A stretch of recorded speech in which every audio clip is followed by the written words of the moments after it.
Are you ready to experience one of the greatest fighting game franchises of all time? And I'm talking none other than Marvel vs. Capcom.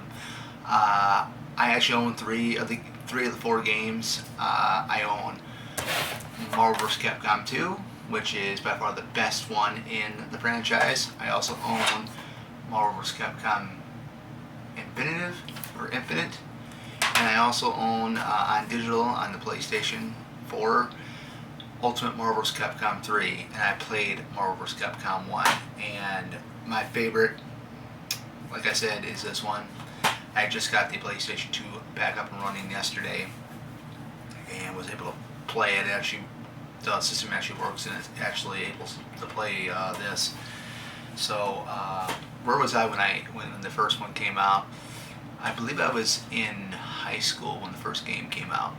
So this is a mix-up of all the Capcom characters, the best Capcom characters, taking on the best Marvel characters. The first one originally started out with 2-on-2, a team of 2. So you get to pick, say, like Spider-Man and then Wolverine or Mega Man and Morgan from Darkstalkers, and it's a 2-on-2 battle. With Marvel vs. Capcom 2, it is 3-on-3. You get to pick a team of 3 and have an all-out battle. You know, different melee attacks, special attacks. You know, you press R1, I think it's R1, R2, or L1 or L2, and then you get the power max up to 3 or max or so. All 3 of the characters come on screen, and you can do all the special powers. I'm pretty sure the same thing was with the first game as well. It's been done in all the games, but the first 2 I think were good. My least favorite one would have to be Infinite, because there's not. I'm a huge X-Men fan. I never read a lot of the X-Men comics growing up, but I had a couple of issues and stuff.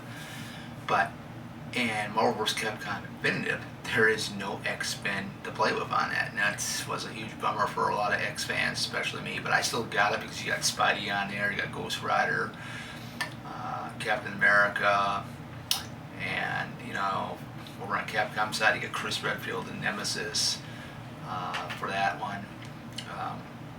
Over on Ultimate Marvel vs. Capcom, we're talking about Ultimate Marvel vs. Capcom 3. Not the regular Marvel vs. Capcom 3. It was Ultimate Marvel vs. Capcom 3. You had added characters. You had Ghost Rider. You had Hawkeye, I believe, was new.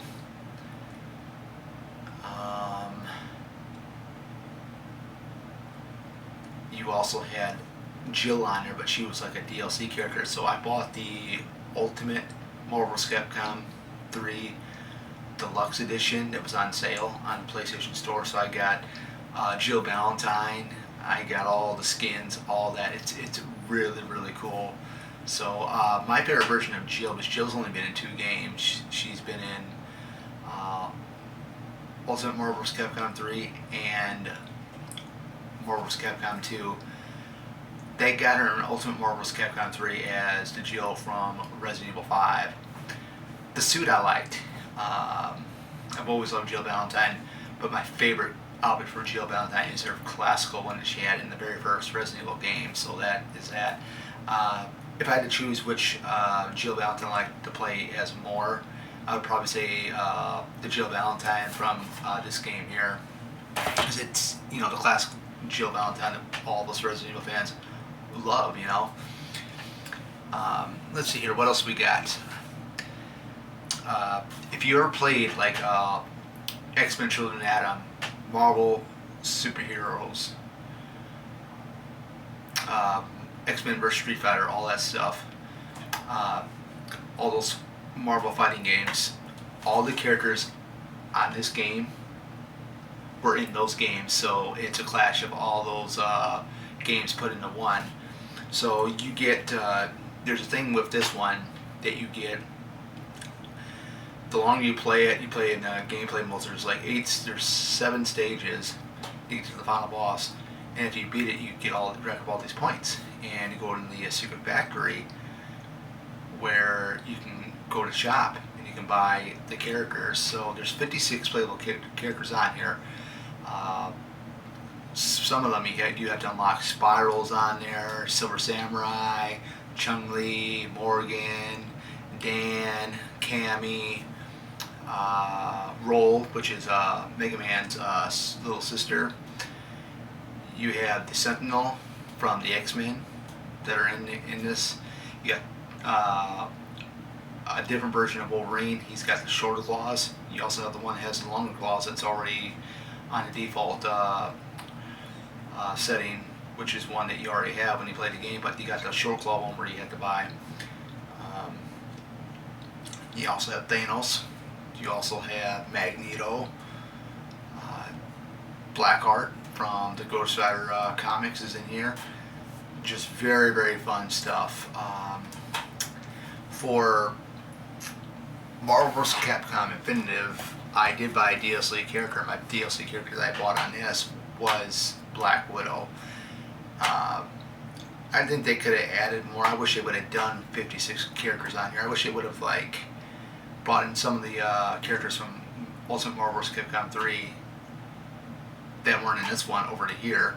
So I would love to have seen Phoenix on here. I would love to have seen Felicia on there from Darkstalkers. What else? Who else we got? Cammy would have been an awesome addition. I mean, we could have had. I'm trying to think who else didn't make it on any of the Marvel vs. Capcom games. I think Ghost Rider would have been cool to see what he would have been looking like on Marvel vs. Capcom 2 or Marvel vs. Capcom 1. For the bosses, I know in the first game it was Onslaught. Second game it was this, I don't know, this weird character. You had to face him 3 different times, 3 different forms.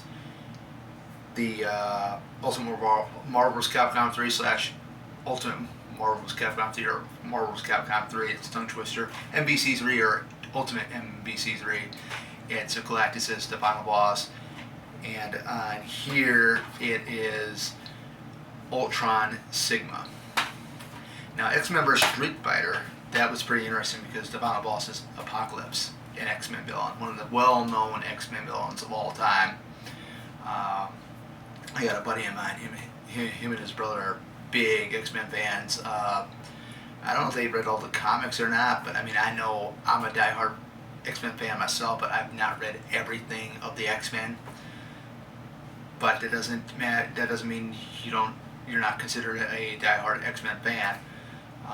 Grew up on that with the 90s cartoon, but anyway, you get a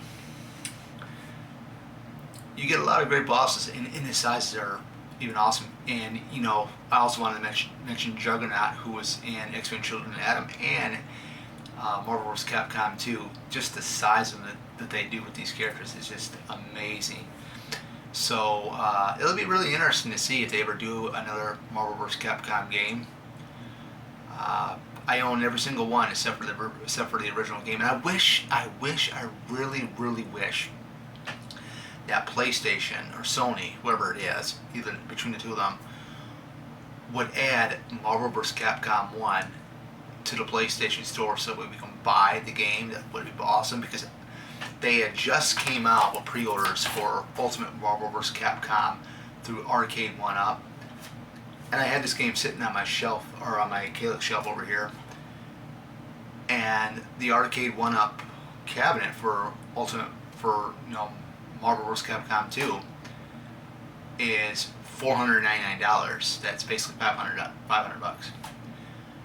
Why would anybody want to get that? They got a copy of this sitting around their house, which I did. Luckily, I saved myself $500 because everybody, all the games that they have on that cabinet, you got 2 different versions of Marvel. I think it's Marvel Superheroes. There's X-Men vs. Street Fighter. There's Marvel Superheroes versus Street Fighter. There's X-Men: Children of Atom. There's the Super NES port of Marvel Superheroes War of the Gems. Then you get, of course, the title game, Marvel vs. Capcom 2, and then Marvel vs. Capcom 1. I think there might be one other one I'm missing, but the only selling point for that cabinet would be for X-Men Children of the Atom, but you can buy the PlayStation copy. It's very expensive. I know I recently had looked online. It's like $119 for a copy of X-Men Children of the Atom for the PS1. So that would be a neat copy to have in my collection. Who knows if I'll ever get it. But for now, this does it because it's got everybody from those games on this game here. But definitely, if you played these games, if you haven't played these games, the first two are probably going to be very hard to get unless you get that arcade one-up cabinet. If you want to spend $500, go for it if you have the money. Personally, I'm not going to blow that money on something like that when I got the copy of it right here. So, yeah, this is a fun video. Something different tonight, video game wise, not movie related, but definitely I thought I'd share one of my favorite video game fighting franchises of all time.